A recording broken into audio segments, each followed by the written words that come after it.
अयोध्येतील राम मंदिराचं काम जे आहे ते प्रगतीपथावरती पाहायला मिळतं आणि 22 तारखेला याच अयोध्येतल्या राम मंदिराचं उद्घाटन पंतप्रधान नरेंद्र मोदींच्या हस्ते होतंय। 15 तारखेपासून याच नवीन मंदिरामध्ये विविध कार्यक्रम जे आहेत ते पार पडणार आहेत आणि होम हवनाला 15 तारखेपासून सुरुवात होणार आहे।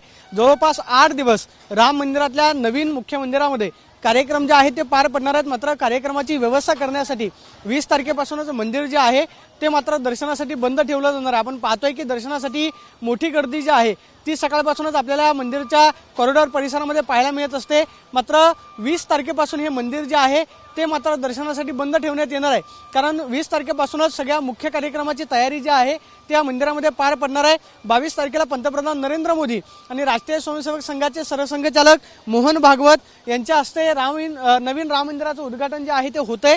त्यासाठी दर्शनाची व्यवस्था जी आहे ती बंद ठेवण्यात येणार आहे। मात्र 23 तारखेपासून ह्या नवीन मंदिरामध्ये नवीन मुख्य मूर्तीचं दर्शन जे आहे ते मात्र भाविकांना घेता येणार आहे। मात्र 20 तारखेच्या नंतर या मंदिर परिसरामध्ये कोणी येऊ नका, दर्शन रांगेची व्यवस्था जी आहे ती पूर्णपणे बंद असणार आहे। त्यामुळे थेट 23 तारखेलाच नवीन राम मंदिरामध्ये रामाचं दर्शन जे आहे ते भक्तांना मिळणार आहे।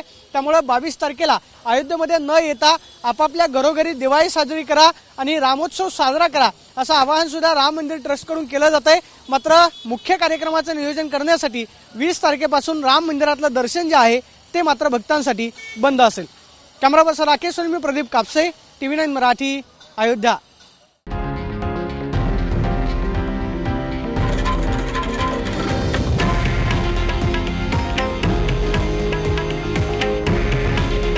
हे आहे देशातील नंबर 1 न्यूज नेटवर्क आणि आपण पाहत आहात TV9 मराठी।